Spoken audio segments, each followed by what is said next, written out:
Bonjour à toutes et à tous, bienvenue dans Tribune et Podium, le podcast pour vivre les émotions du sport. Je suis Solène Rigoulet et tous les jours jusqu'à la fin de la semaine paralympique, on se retrouve pour tout savoir de l'actualité des Bleus à Milan-Cortina. Et ça y est, c'est officiellement terminé. On aura vécu de magnifiques Jeux Olympiques et Paralympiques de Milan-Cortina. Pour la délégation française paralympique, on repart avec un total de 12 médailles, exactement le même nombre qu'il y a 4 ans à Pékin. La France termine 6e au tableau des médailles avec 4 en or, 4 en argent et 4 en bronze. Pas de jaloux, un bilan très bon. Mais quand même un peu frustrant car les ambitions étaient de 18 médailles. On sait que nos athlètes ont tout donné. Un peu frustrant parce que, comme d'habitude au jeu, certains athlètes qui étaient attendus n'ont pas pu performer à la hauteur de ce qu'ils espéraient. D'autres nations ont pu créer la surprise aussi, on pense notamment aux Biélorusses et aux Russes. Mais c'est aussi ça, la magie et la cruauté des jeux, rien n'est écrit à l'avance, parfois ça passe du bon côté. Et d'autres fois, ça ne passe pas. Nos Bleus, ils nous ont fait rêver, ils ont porté haut les couleurs françaises. Merci pour tout ça, merci pour les émotions, merci d'avoir fait vibrer tous les Français. Dans ce dernier épisode, je voulais revenir sur mes 3 meilleurs moments de ces Jeux. Et le premier, c'est celui de la délégation de paraski nordique, dans son entièreté, on va dire. Après un mauvais démarrage en parabiathlon, j'avais peur, très honnêtement très peur, que nos Bleus, ils n'y arrivent pas cette année.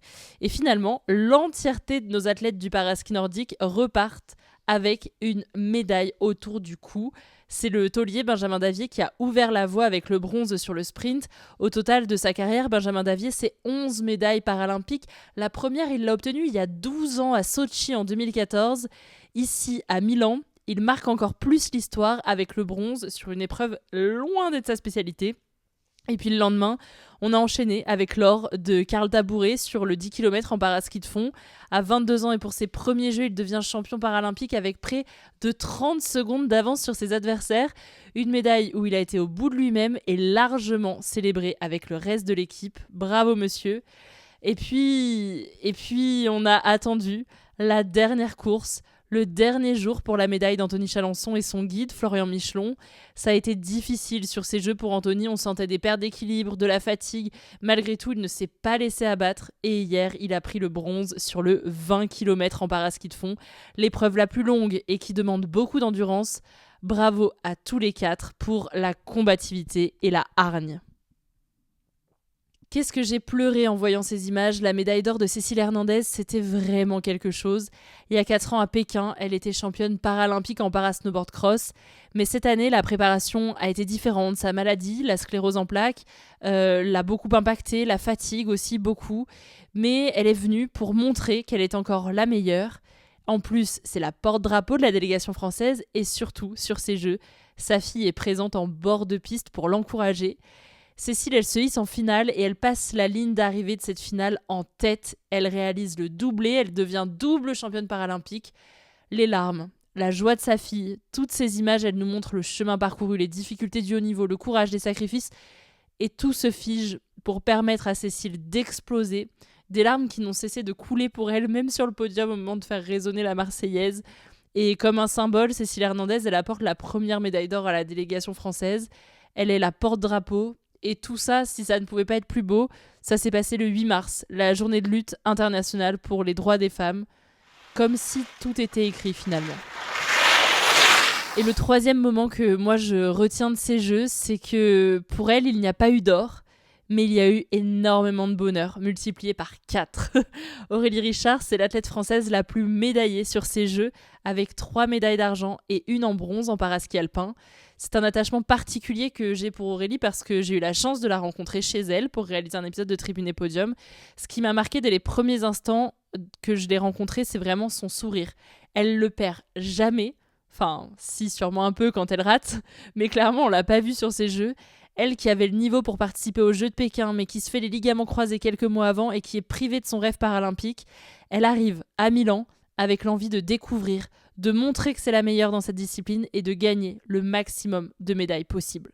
Le contrat, je pense qu'il est 100% rempli. Alors oui, Roro, elle rêvait de l'or. Il n'est pas là à Milan. Mais on va dire que c'est pour mieux briller dans les Alpes en 2030 à domicile avec tout le public français. Roro, tu nous as fait rêver. Merci et surtout, bravo.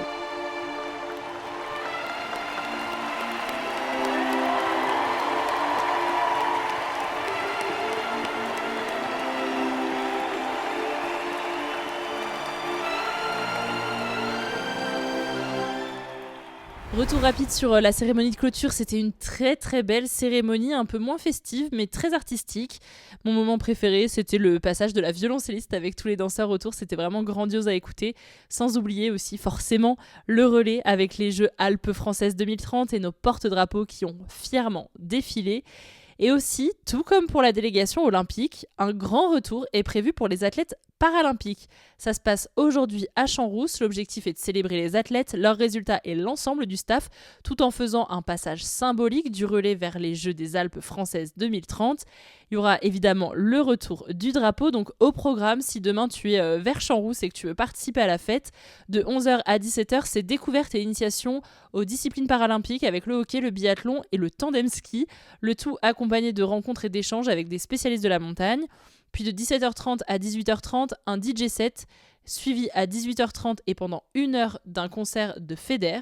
Et de 19h30 à 20h30, ce sera la grande célébration de l'équipe de France et le retour du drapeau paralympique. Ce sera le moment de faire la grande fête avec un spectacle de son et lumière qui va avoir lieu pour fêter une dernière fois ces athlètes-là, avec même une descente au flambeau, avec des personnalités connues de la montagne, athlètes olympiques, anciens porte-drapeaux, jeunes athlètes de la relève handisport. Bref, il va y avoir beaucoup de monde sur cette descente au flambeau. Et la soirée, elle va se terminer en musique de 20h30 à 22h avec un DJ set. Si tu veux faire la fête et célébrer nos athlètes, c'est à Champs-Rousses aujourd'hui. Tout est gratuit. Voilà, c'est tout pour moi pour ces Jeux Olympiques et Paralympiques. J'étais très très heureuse de te proposer ce contenu un peu plus axé actualité. Mais dès demain, on reprend le rythme classique avec des épisodes témoignages d'athlètes de haut niveau ou de personnes qui font vivre le sport de haut niveau. Du coup, moi je te dis à demain, on va pas se quitter comme ça. Donc je te dis à demain dans Tribune et Podium. Merci d'avoir suivi ces jeux en ma compagnie. Et je te dis ciao!